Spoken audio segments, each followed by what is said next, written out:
Hello again, it's Mew and you're watching Mew's Reviews, where I mostly tell you about games that are worth getting, or in some cases, you should absolutely avoid getting.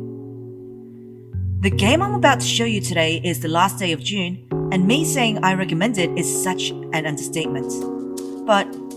in afterthought, maybe I shouldn't recommend it to everyone,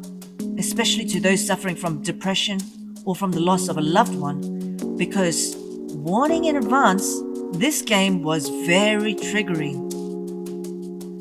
It was short enough that I played the entire game on one of my Twitch stream sessions recently on the last day of June 2021, mind you, and I had to really focus to stop myself from crying publicly, even though I had never suffered from the loss of a close person.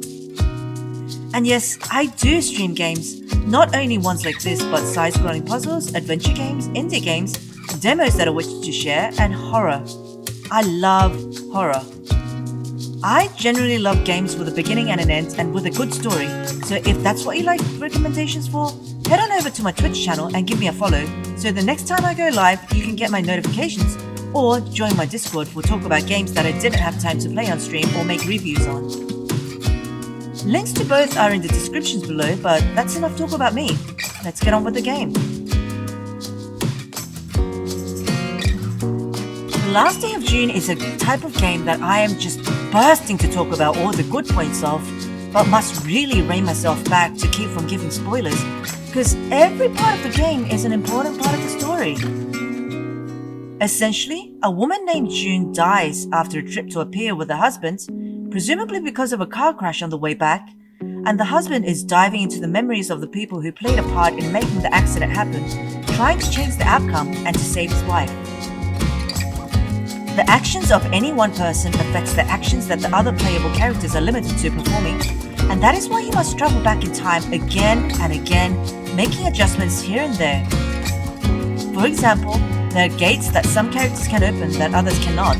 and the ones that can must open up paths for other characters to walk through so they can perform different actions on the next dive back into history. The puzzles were not hard at all. It was fun, not boring definitely, but there was very little gameplay. Pick this up, put that there, open this door, go back in time with another character, and try different combinations of events. But all through the journey and playing the same day over and over again, I never once felt that it was repetitive or tedious. That said, at first, not being able to skip the cutscenes did feel like a downside to the game, but as I progressed more and more, I began to believe that this was an intentional part by the developers, and that you have to hopelessly watch the consequences of your actions over and over when you can't change the outcome just yet, driving a violent force of guilt into your stomach, having to watch the tragedy happen over and over, and feel the powerlessness of the main character. This is why I said in the beginning that even though I had never suffered the loss of a close person, I still empathized very much with the protagonist and his desperation to do whatever he can to save his wife. And in the last chapter, although I won't provide recordings of that part because it is a definite spoiler, this hopeless feeling of being lost and the immense amount of despair and desperation is expressed so well that I was at a loss for words and I could not speak, just play on with my thumbs twiddling and the joysticks and my mouth agape. The game is set in autumn, which may be a time of returning tranquility and serenity for some, but given the premise of grief,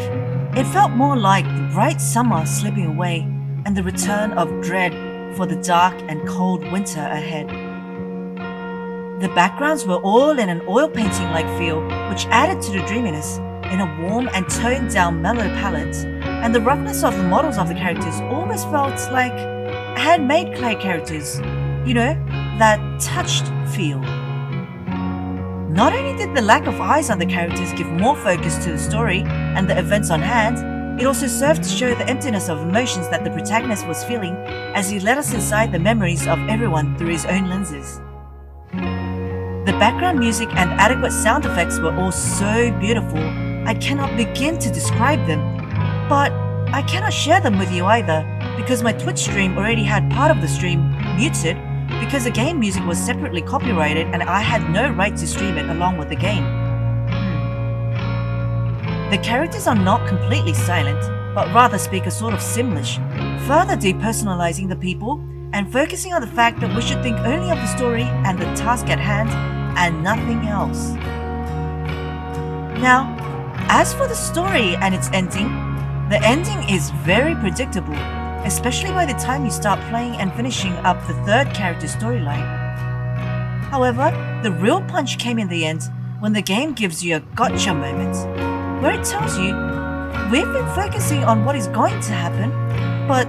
did you ever think that your presumption of what had happened might be wrong? While the real secret at the end is not very important in understanding the story, it did pack a gut punch really hard into me. All in all, it took a little over 3 hours to complete, considering I finished the game around the 3 hours and 45-minute mark on stream, while also playing another game on the side with viewers and chatting. And some people might find the $20 original price to be a bit much for such a short game that I easily got the platinum for in under an hour of replay after stream. But I can tell you, I feel that it was worth every Korean won that I paid, and I hope that you will enjoy this as much as I did. Well, that's going to be it for today, and until we meet again, Murulu.